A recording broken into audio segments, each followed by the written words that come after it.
Under the rule of the first French kings, the crime of magic did not entail death save for those of exalted position, while there were some who were proud to die for an offense by which they were raised above the vulgar crowd and became formidable even in the sight of kings.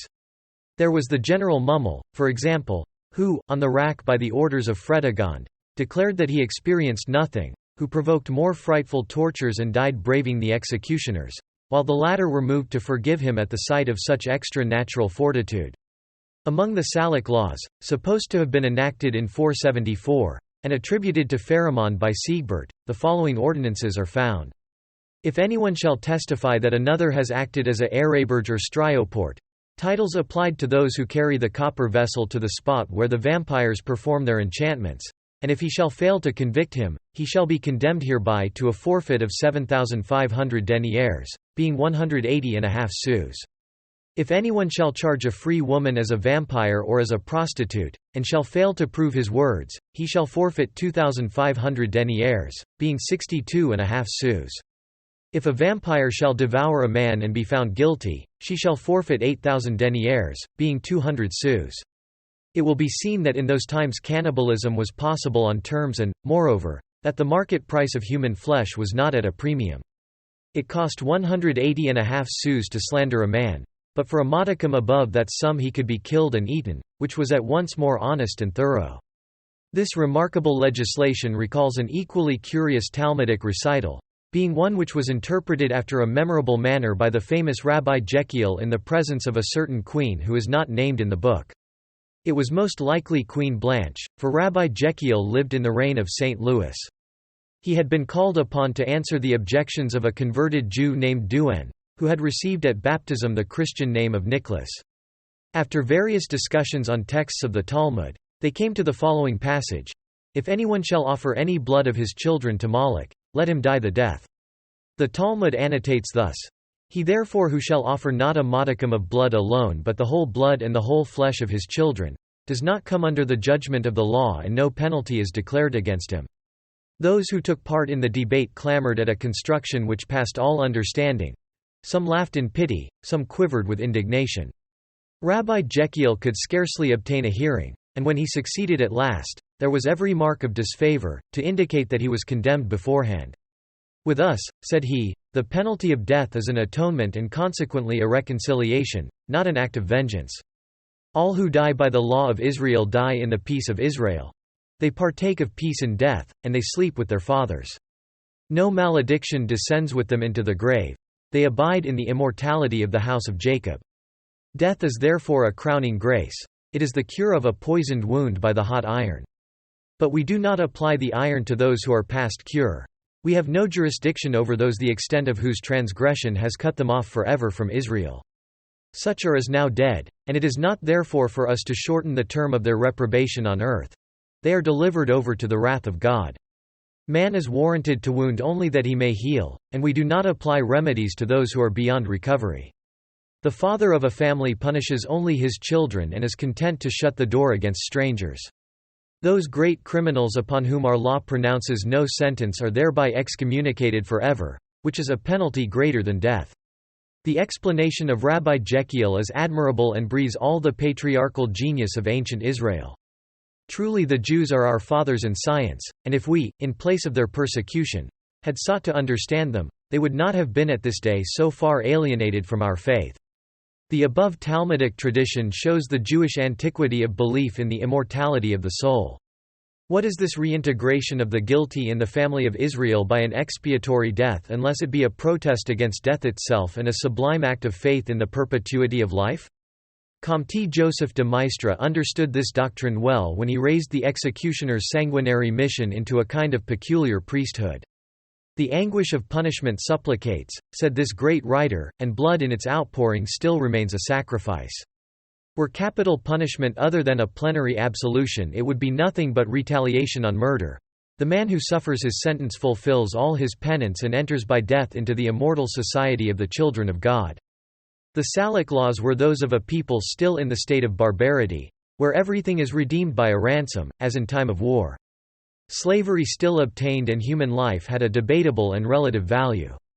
That must be always purchasable which there is a right to sell, and only money is due for the destruction of an object which has a price in money.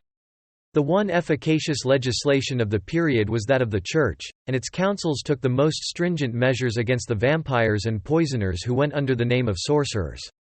The Council of Agde in Lower Languedoc, held in 506, pronounced excommunication against them. The First Council of Orléans, convened in 541, condemned divinatory operations. That of Narbonne, in 589, not only visited sorcerers with the greater excommunication but ordained that they should be sold as slaves for the benefit of the poor. The same council decreed public whipping for amateurs diaboli, meaning no doubt those who were concerned about him, feared him, evoked him and attributed to him power which was in any wise like that of God. We offer our congratulations sincerely to the disciples of M. le Comte de Merville that they did not live in such days. While these events were passing in France, an Eastern visionary was engaged in founding a religion which was also an empire. Was Muhammad an impostor or was he hallucinated? For the Muslims he is still a prophet, and for Arabic scholars the Koran will be always a masterpiece. An unlettered man, a simple camel driver, he created notwithstanding the most perfect literary monument of his country. His success might pass as miraculous, and the martial fervor of his successors threatened for a moment the liberty of the whole world. But the day came when Asia broke under the iron hand of Charles Martel. That rough soldier tarried little for prayer when there was fighting to be done. When he wanted money he looted monasteries and churches, and even sold ecclesiastical benefices to his warriors. As the priesthood, for these reasons, could not suppose that his arms were blessed by God, his victories were ascribed to magic. Indeed, religious feeling was so stirred up against him that Saint Ocher, the venerable bishop of Orléans, learned in a vision from an angel that the saints whose churches he had spoliated or profaned forbade him to enter into heaven, and even disinterred his body, which they plunged with his soul into the abyss. Saint Ocher communicated the revelation to Boniface, bishop of Mayence, and to Fulfvad, arch-chaplain of Pepin the Short. The tomb of Charles Martel was opened. The body proved to be missing. The inner side of the stone was blackened as if by burning, a foul smoke exhaled and a great serpent came out. An authentic report of the opening was sent by Boniface to Pepin the Short and Carloman, who were the sons of Charles Martel, praying them to take warning by the dreadful example and to respect holy things. Yet there was little of that virtue on the part of those who violated the grave of a hero on the faith of a dream, and attributed a destruction which had been completely and rapidly accomplished by death itself to the work of hell. Some extraordinary phenomena, occurring publicly in France, characterized the reign of Pepin the Short. The air seemed to be alive with human shapes. Heaven reflected illusory scenes of palaces, gardens, tossing waves, ships in full sail and hosts in battle array. The atmosphere was like a great dream, and the details of these fantastic pageants were visible to everyone. Was it an epidemic attacking the organs of vision or an aerial perturbation projecting illusions on condensed air? Was it not more probably a general delusion occasioned by some intoxicating and pestilential effluvium diffused throughout the atmosphere? The likelihood of the latter explanation is increased by the fact that these visions provoked the populace, who in their imagination beheld sorcerers in the clouds scattering unwholesome powders and poisons with open hands. The country was smitten with sterility, cattle died, and the mortality extended also to human beings. The occurrences offered an opportunity to circulate a story, the success and credit of which was in proportion to its extravagance. At that time the famous Kabbalist Zedekias had a school of occult science, where he taught not indeed the Kabbalah but the entertaining speculations arising therefrom and forming the exoteric part of a science which has been ever hidden from the profane. With mythology of this kind Zedekias diverted the minds of his hearers. He told how Adam, the first man, originally created in an almost spiritual estate, abode above our atmosphere, in a light which gave birth at his pleasure to the most wonderful vegetation.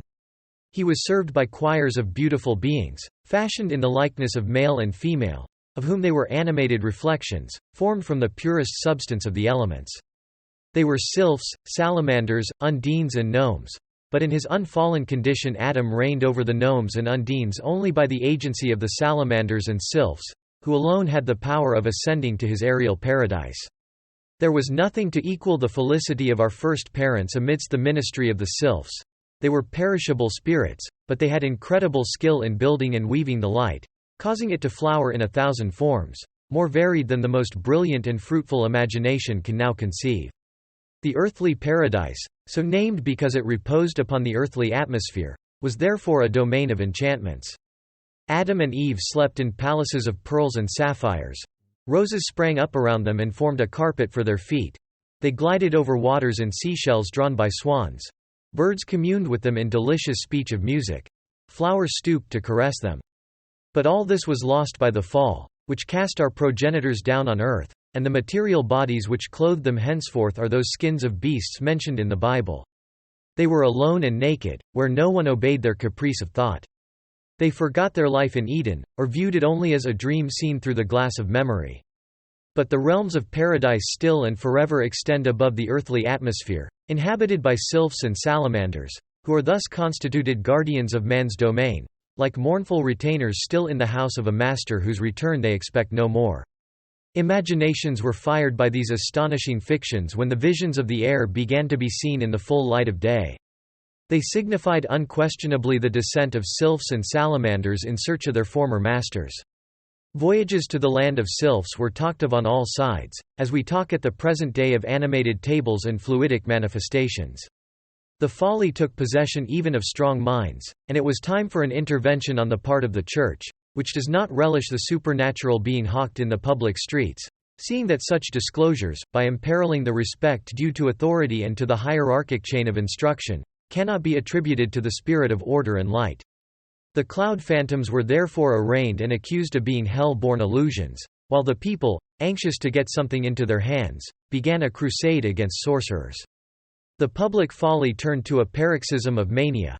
Strangers in country places were accused of descending from heaven and were killed without mercy. Imbeciles confessed that they had been abducted by sylphs or demons. Others who had boasted like this previously either would not or could not unsay it. They were burned or drowned, and, according to Garanet, the number who perished throughout the kingdom almost exceeds belief. It is the common catastrophe of dramas in which the first parts are played by ignorance or fear. Such visionary epidemics recurred in the reigns following, and all the power of Charlemagne was put in action to calm the public agitation. An edict, afterwards renewed by Louis the Pious, forbade sylphs to manifest under the heaviest penalties. It will be understood that in the absence of the aerial beings the judgment fell upon those who made a boast of having seen them, and hence they ceased to be seen. The ships in air sailed back to the port of oblivion, and no one claimed any longer to have journeyed through the blue distance. Other popular frenzies replaced the previous mania, while the romantic splendors of the great reign of Charlemagne furnished the makers of legends with new prodigies to believe and new marvels to relate.